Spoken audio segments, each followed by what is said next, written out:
Hey everybody, in this video we thought we'd share a little bit about our first 2 weeks in Asuncion, Paraguay. And our neighborhood of Recoleta is amazing.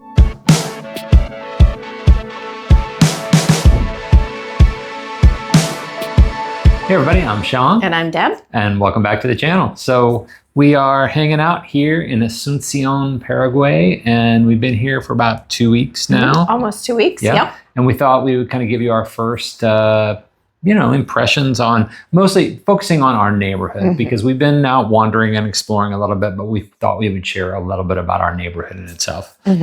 So we caught a flight from Montevideo, from their airport, and it was on Pan Air, and Pan Air is Paraguay's airline. I gotta say, the word I couldn't get. Airline. Yeah. Like Montevideo's airport was like beautiful. Yeah, it was. I feel like it was maybe new. Brand new. It felt like brand spanking new. It looks like it's shaped like a UFO. Like it's really cool, but super nice. I thought it was a great experience flying out of Montevideo. And it was not a busy airport at all. We thought that was kind of funny actually walking through it. Yeah. So we landed. It was less than a 2-hour flight. Air was nice. I mean, we got stuck at the back of the bus, but we were at the very last two seats, but it was fine. It was an easy flight. Yeah. So a little bit less than 2 hours, and I will say I remember walking out of the airport here in Asuncion, and first of all, the heat will hit you. We'll have to show. She's like, nope.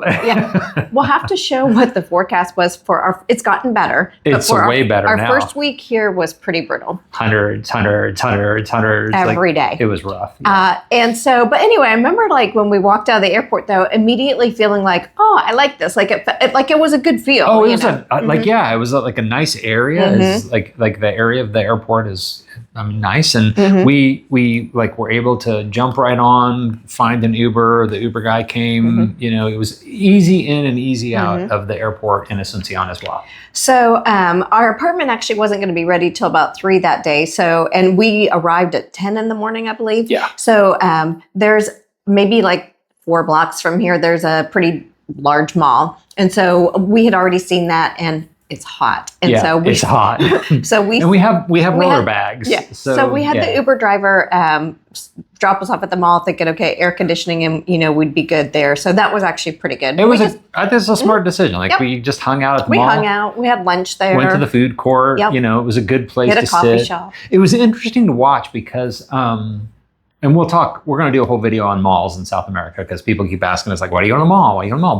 But malls, we got to the food court at probably like 11, right? And we were like the only people in the food court. Like it was just us. And over the course of like 2 hours, it filled with families. And it was a Sunday. Yeah, it was a Sunday. There were so many families. It was just like this family gathering spot that everyone came, and they have huge television on the side of the wall. I mean, we're talking probably... There were several televisions in there. Yeah, but there's one the was big one. Big. The big one's like the mall jumbotron. It's probably 12 feet tall and maybe 20 feet wide, and they light up the soccer matches for everybody to watch. We're not sure that they ever play anything but soccer on this. It may just be soccer on the television. Because I think anytime we've happened to be up in that area, it's soccer. So. And sometimes when it's like, I think it's a smaller match or whatever, they'll put one up there and they'll play the commentary over the speakers in the food court, and so everybody would be sitting around watching. It really is. It's like you could clearly see it's a central gathering point. It's an air-conditioned central gathering point where people come watch soccer matches. Okay, so we didn't get into our apartment until like 3 o'clock, somewhere around there, but it was a good pick on the apartment. It was nice. A good pick. It's actually a very cute 1-bedroom, 1 bath.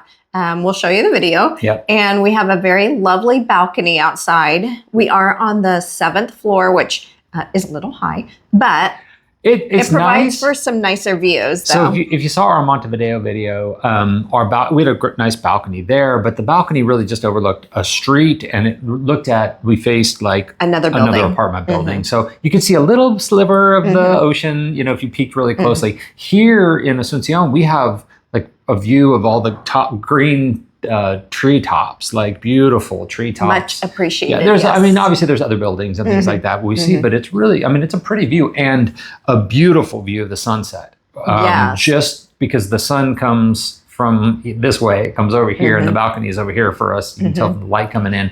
And the sunset is absolutely gorgeous. So the balcony is actually in the shade for the first half of the day, and that is when it is most pleasant. Yeah, nice and cool in the morning. When the sun comes over the building, it gets quite warm out there. Yeah, 2 or 3 o'clock, like it's blazing hot. Like the chairs out there are black chairs, and it's a bit too hot. But anytime we're out there, we always peek over the edges and look for the cats and dogs in the area too. But it is. I mean, the apartment itself is beautiful, but the building is really nice. Like the foyer, the entranceway is really nice. And the entrance has a 24-hour security guard. So they just rotate. Who's super nice. They just let us in the door. Yeah. Yeah. And up on the top floor, we do have a rooftop pool. Yep. And then we have a laundry room. And some buildings where you have a laundry room in the building, actually our last 2 apartments, you had to pay for the laundry. But this one, it's just free to use. Kind of nice. And that is nice. There's a really nice, there's actually 2 terraces up there. And one of the terraces has like an outdoor kitchen with a barbecue, like if you wanted to have friends over to come hang out. And there's a gym. There's a gym. There's a nice gym up there too. We forgot because we haven't used it. Yeah, no, we just walk a lot. I don't need to run on a treadmill when we walk 10,000 steps every day. Yes. Yeah. But it is nice. It's a great, I think when I looked it up before, I think it was only maybe 3 or 4 years old. So it's really it is a nice newer building, yeah. So we mentioned earlier in the video that we had gotten dropped off at the mall because it was really close to us. And it is. I mean, it's interesting. It's kind of 2 malls that you can tell they've now connected via like those walkways, like above ground air conditioning walkways that go across it. And it's nice because there's a big grocery store right there by the mall, so easy walking. Super safe. Yeah, and it's a good size big grocery store has like a little food restaurant kind of right attached with it. But the mall's nice. The mall is very nice. And on that first day when we were there, we obviously could see there were a lot of families there. The coffee shops there are so cute, and there's like 10 coffee shops, and they have like super comfy seats. So it's not like they're expecting you to get in, drink your coffee, and get out. Like they're just for hanging out. They're really nice seats. I think that's a big part of this culture is taking your time, gathering, sitting, and having coffee. They don't. Once they bring you your coffee or bring you your food, they don't bother you. They just leave you alone, and you have to kind of tell them, "Hey, okay, we're ready." But it's nice. I mean, we can sit there for as long as we want, enjoy a cup of coffee, maybe get a croissant or a media luna. One day when we walked in, we did see a stray cat walking around the mall. She was so excited. We walked in the mall, and it's closed doors. Like you open the door and go in, and she's like, "Oh my god!" And there's this little cat walking. So I'm not sure if maybe he followed somebody in, or I think he followed probably air conditioning. But he was having a good time in the air conditioning because it was very hot outside. And the security guard was right there, and he didn't care. He was like, yeah. So they do have a very good food court up there, too. We've eaten at a couple times. And then besides the food court, there's different restaurants. Right. And then also a really nice outdoor area with... it's a beer garden. It's like a beer garden, That's really what it is. It is just outside the entrance of one of the malls. And... they have like one place that makes pizzas. We've gone down there a couple times and grabbed good pizzas. They're wood-fired pizzas out there, and they have an empanada place, and they have the hamburger place, a craft hamburger place that was like legit hamburgers, really good. That was really good. And all of these little places they serve beer, so you can go. A couple of them have like a bar that you can sit up at. So it really is like a true proper like little beer garden. And in the evenings after work, man, it gets hopping. And we also find too, especially when it's really hot, the mall's a great place to duck into. So when we've been out on a relatively long walk, like you can duck in and get a smoothie. Yep. So it's just a way to beat the heat. It is a way to beat the heat, and it's a good way to do it. So when we first arrived, our first full day actually, we had done a little research on what to see and do in our Recoleta area, and we started the day at the mall. Yep. Get coffee. Number one, get first coffee. Priority. Yeah. And we didn't have much in our apartment at that time anyway. Well, we didn't have any. Because we hadn't been to the grocery store. Yeah, we didn't have any coffee, so we had to go to the coffee shop so we could get a coffee. Yes. Yeah. So we went and got coffee and breakfast, and then I had that morning found out about a little area called La Cuadrita. Very good. Walkability. A little block. Yeah. Mm-hmm. And it's basically just a 1 square block, but it's very cute. Is cutely a word? It is. It's very maybe you just made nicely decorated. Yeah, it is, and it's. Because it's a lot of like greenery, like plants and trees and things like that. And it's very nice and shady, and then all along this block are all these little restaurants and little shops, and there's a coffee shop that we found by there, and there's a pub, like a beer garden. That's nice. So we decided after breakfast we were going to walk down to this area. Now, when we were in Buenos Aires, we met another couple, and we had gone out to coffee with them. And before we left Buenos Aires, we knew that we were going our separate ways, but they would wind up here in Paraguay at the same time as us, and it would overlap a little So we're bit. like, hey, let's meet up when we get there. We'll reach out to you when we're settled in. Yeah. So they were already here when we got here, but so here we are, day one. And we walked down to La Cuadrita. And who did we run into? They're sitting there on a bench and this is not a small city. This is a city of, what did I say when I looked up? 3.5 million? It's a huge city. And we met the 2 people that we know in the whole city on our first walk on our first day. Yeah. So that was very, very strange. It was kind of cool. But it is what it is. Yeah, but it was kind of nice because they got here before us. So they already knew the area a little bit, and we planned to meet up. We met them up that night at a rooftop bar. Which they had done a great job researching, finding a good rooftop bar. It's in the hotel, The Hub. The Hub, yeah. And then another night we went out to a place called Kegger, which if you just walk by in the off hours, it just doesn't look like much. You never know what it doesn't even sometimes doesn't look like it's open. Yeah. But when they're open and you walk in, it's like this really nice courtyard. It's a hidden beer garden. It's a hidden beer garden. And they make craft beer there. And that's it, because that's the other thing that Lionel told me, that he always looks for a rooftop bar and a good craft beer, location. And he hit it on the mark on both of them. Yeah. So that's been nice. We've got to spend some time with Lionel and Carrie here. Yeah. And so also from La Cuadrita, you can walk, it's literally like 3 blocks. 3 more blocks, yeah. And there is, I don't know how Lionel and Carrie found it, but there is this parking area. It's not like a paid parking area. It's just sand and growth and everything.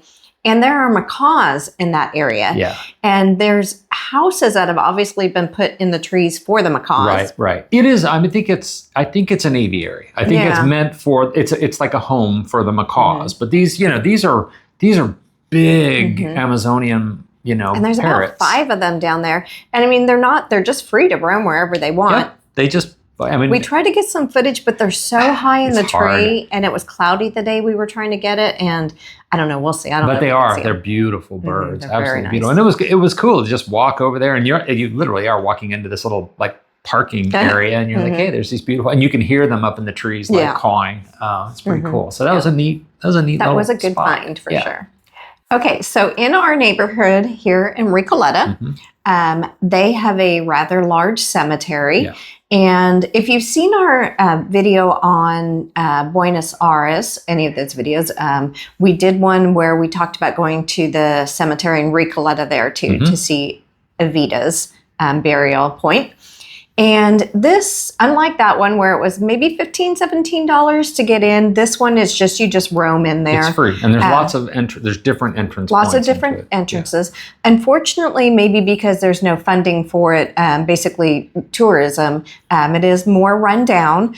So we saw both. It's kind of a combination of some rundown spots, and then you could tell some of the newer spots too. And that's what I think it is. It's older areas of the cemetery and newer areas of the cemetery. And the older ones, they're just a little more neglected, but it was neat. Either way, I found it. Yeah, I found it very neat. It was similar to what we saw in Buenos Aires in that it's not like grave sites in the ground. For the most part, it's mausoleums. It's buildings that have, family mausoleums in them. Yeah. And, one thing I noticed in Buenos Aires that really every one of the mausoleums was really clearly marked.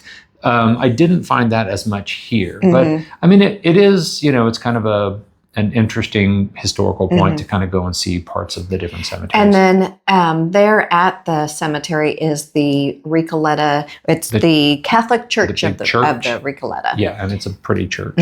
So that's kind of a fascinating thing to go see. And it's close. I mean, it probably took us 10 minutes to walk there. And, you can probably spend half hour, 45 minutes kind of going through the different areas of the cemetery.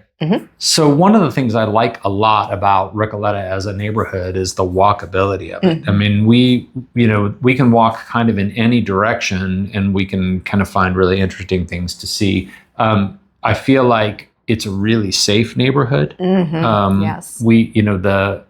For the most part, sidewalks are pretty well defined, and they're well maintained. But they're not. I don't know if flat's the word I want. They're broken up. So, and that's I think that's a very common thing in southern South America that they use tile sidewalks. And so, as a tile breaks, let's just say this: you have to pay attention to where you're walking when you're walking on the sidewalks. And Deb was saying one day, it's hard because I want to look up at all these things up here, but you have to watch where your feet are going because you might step in a hole. So just and you do not want to twist your ankle when you're roaming the world. We don't want to go to the hospital anymore. But it is.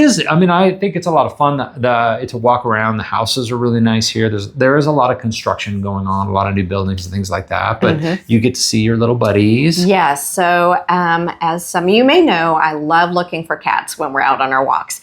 And I'm just not sure if these are stray cats or if they belong to somebody and they're just roaming. Yeah, I think they're people's cats. Maybe. But everybody just lets their cats roam here. They're just roaming. And so I always carry a bag of treats in my pocket for the cats. But I've seen other people feeding what to me look like stray cats. Yeah, they feed them like food. They'll buy them pouches of food and feed them. We've seen that as well. But and then unlike a couple of the other cities we've been to here in South America, Buenos Aires and Montevideo, we do not see people out walking their dogs. It's not that nobody does, it's just very few. It's hot too right now, so that might play a factor into it. But Montevideo was such a huge dog city. Like everybody at 5 o'clock would come home from work and they would all go out and walk their dogs and go to the parks and hang out and the dogs would play.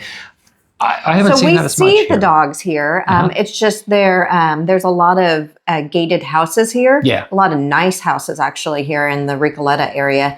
And so we see the dogs, behind the gates, but not so much people out walking them like we've seen in some of the other cities. But the cats, man, the cats roam. They're all just wandering. They're wandering, and that's good. I'll always know when Deb sees one. She'll see it long before I do because I hear the "oh," and she's like, "There's a cat," and so she's whipping out her treats and like, we give the cat a treat. And most of the cats are like, "What are you doing, lady? Like, leave me alone." And then they figure out she has treats, and But overall, like the neighborhood in itself, we've walked all sorts of different directions, and it has been very enjoyable walking around. It's a really nice pick for a neighborhood. Recoleta is very nice, and it joins. And we'll talk later in some of our videos about some of the other neighborhoods that it's near. But I think it was a great central point for us to be able to then explore some of the other areas of Asuncion. So one of the other things about Recoleta is it is growing, and I think Asuncion as a whole, I think you could really tell that there's kind of an economic boom that's happening right now, or maybe the beginning of an economic boom, because when we look out over our balcony over Recoleta, we can see lots of construction, like new condominiums and apartment buildings being built. And even just wherever we walk, there's new apartment buildings being built. So obviously there's a lot of kind of economic activity that's going on in this area. Which is really good because it's, obviously it's giving lots of people jobs because there's a lot of new buildings coming up. But then it also shows, I guess, maybe an interest in the area. The fact that there's so many of these apartment buildings going up right now. It's not like one or two. Like when we go walking, we constantly are coming across them. And they're nice and they're apartment very nice, buildings. And all of them, like, say on the outside of the construction walls, what's going to happen. And they're like, there's running paths on this apartment and there's swimming pools. And so they're nice apartments that are being built. So it's probably really good for Asuncion and a good sign for their growth. And I have a feeling if we came back a couple years from now, it would almost look totally different here in Recoleta. A different landscape. But I mean, it's nice. I love to see cities like this and let's be clear, like Asuncion isn't a city that everybody's like, oh, I'm going to Asuncion. Like one of our like TikTok followers, I think, said, welcome to like the most underrated, undervisited city in South America. And to see it growing like this, I think it's great. I think it's great for Paraguay. I think it's great for Asuncion. And I think it's great for visitors like us who want to find someplace interesting. Yep. So I think that's kind of it for our wrap up for our neighborhood, Recoleta, here in Asuncion. We just kind of wanted to share our first couple of weeks here and give you a kind of a taste for what it's like to be in Asuncion, Paraguay. Obviously, we have a lot more to explore and see, and we will share those in future videos. So yes, we will. Remember to like and subscribe if you want to see some of those extra new videos that are coming along. And thank you for coming along. And thank you for joining us. We'll see you in the next video.